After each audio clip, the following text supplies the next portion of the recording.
Hey, I'm reading through the scriptures. This is day 17. There are my children talking in the background, so they're supposed to be fairly quiet, but I hope you like that. Please hit like and do some comments so I actually have motivation to continue, because that really helps me a lot, and it'll help more people get to watch this too and hear the word of the Creator.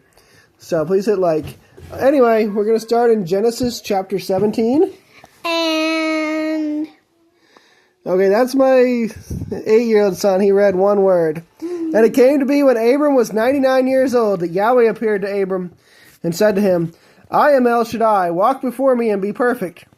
And I give my covenant between me and you, and shall greatly increase you. And Abram fell on his face, and Elohim spoke with him, saying, As for me, look, my covenant is with you, and you shall become a father of many nations. And no longer is your name called Abram, but your name shall be called Abraham, because I shall make you a father of many nations. And I shall make you exceedingly fruitful, and make nations of you, and sovereigns shall come from you. And I shall establish my covenant between me and you, and your seed after you and their generations, for an everlasting covenant, to be Elohim to you and your seed after you. And I shall give to you and your seed after you the land of your sojournings, all the land of Canaan, as an everlasting possession, and I shall be their Elohim. And Elohim said to Abraham, As for you, guard my covenant, you and your seed after you throughout their generations. This is my covenant which you guard between me and you and your seed after you. Every male child among you is to be circumcised, and you shall circumcise the flesh of your foreskin, and it shall become a sign of the covenant between me and you. And a son of 8 days is circumcised by you, every male child in your generations, he who is born in your house or bought with silver from any foreigner who is not of your seed. He who is born in your house and he who is bought with your silver has to be circumcised. So shall my covenant be in your flesh for an everlasting covenant. And an uncircumcised male child who is not circumcised in the flesh of his foreskin, his life shall be cut off from his people. He has broken my covenant. And Elohim said to Abraham, As for Sarai, your wife, do not call her Sarai, for Sarah is her name. And I shall bless her, and also give you a son by her. And I shall bless her, and she shall become nations, sovereigns of people are to be from her. And Abraham fell on his face and laughed, and said in his heart, Is a child born to a man who is 100 years old? Or is Sarah, who is 90 years old, to bear a child? And Abraham said to Elohim, Oh, let Ishmael live before you. And Elohim said, No, Sarah, your wife, is truly bearing a son to you, and you shall call his name Yitzchak. And I shall establish my covenant with him for an everlasting covenant, and with his seed after him. And as for Ishmael, I have heard you. See, I shall bless him, and shall make him fruitful, and greatly increase him. He is to bring forth 12 princes, and I shall make him a great nation. But my covenant I establish with Yitzchak, whom Sarah is to bear to you at this appointed time next year. And when he had ended speaking with him, Elohim went up from Abraham. And Abraham took Ishmael his son, and all those born in his house, and all those bought with his silver, every male among the men of Abraham's house, and circumcised the flesh of their foreskins that same day, as Elohim told him. And Abraham was 99 years old when he was circumcised in the flesh of his foreskin. And Ishmael his son was 13 years old when he was circumcised in the flesh of his foreskin. And Abraham and his son Ishmael were circumcised that same day. And all the men of his house, born in the house or bought with silver from a foreigner, were circumcised with him. All right, that's the end of chapter 17. We'll read 18 tomorrow. Our next chapter is Isaiah 17. The message concerning Damascus. See, Damascus ceases to be a city, and shall become a heap of ruins. The cities of Aroer are forsaken. They are for flocks which shall lie down, with no one to frighten. And the stronghold shall cease from Ephraim, and the rain from Damascus. And the remnant of Aram shall be as the esteem of the sons of Israel, declares Yahweh of hosts. And in that day it shall be that the esteem of Yaakov wanes, and the fatness of his flesh grows lean.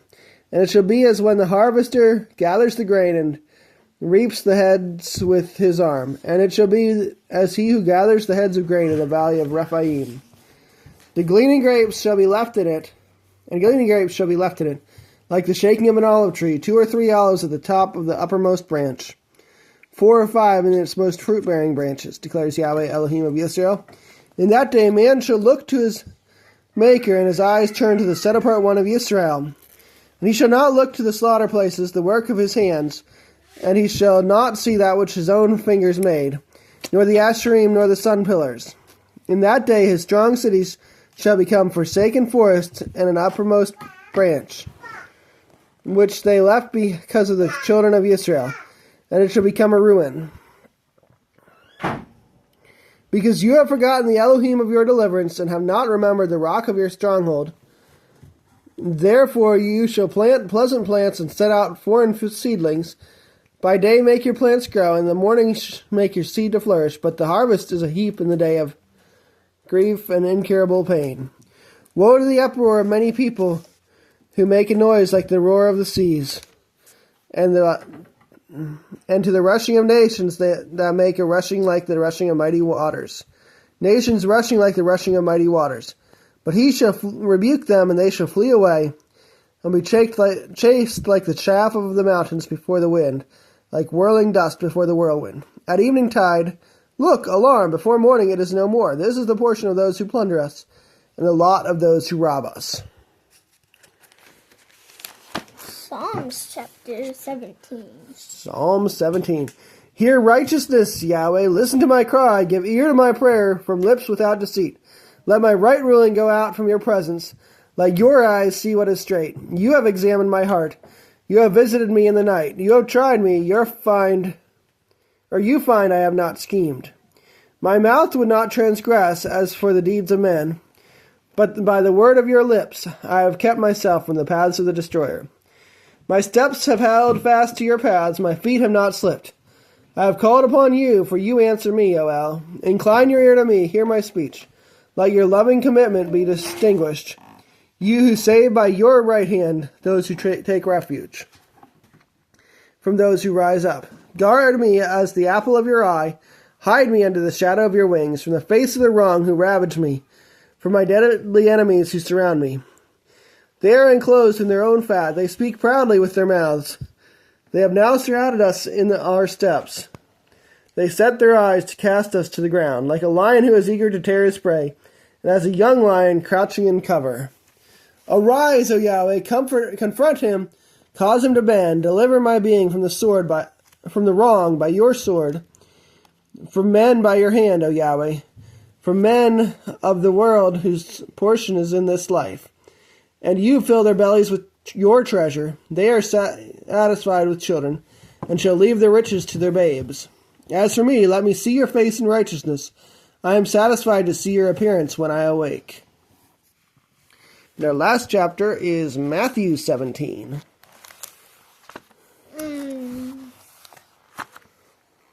And after 6 days, Yeshua took Kepha and Yaakov and Yochanan his brother, and brought them up on a high mountain by themselves. And he was transformed before them, and his face shone like the sun, and his garments became as white as the light. And see, Moshe and Eliyahu appeared to them, talking with him.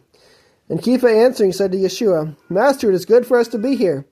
If you wish, let us make here 3 booths, one for you, one for Moshe, and one for Eliyahu. While he was still speaking, see, a bright cloud overshadowed them.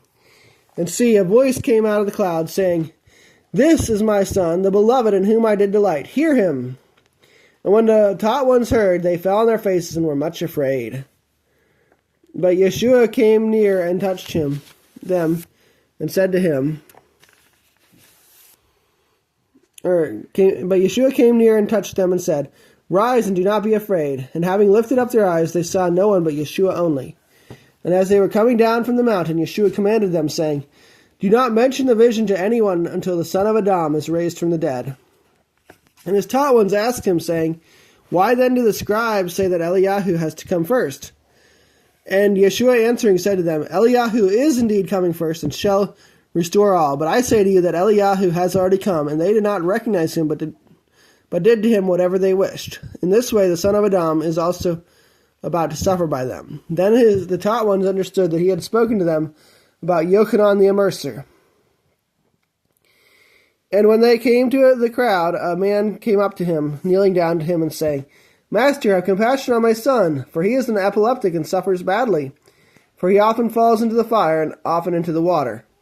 And I brought him to your taught ones, but they were unable to heal him. And Yeshua answering said, O generation, unbelieving and perverted, how long shall I be with you? How long shall I put up with you? Bring him here to me. And Yeshua rebuked the demon, and he came out of him, and the child was healed from that hour.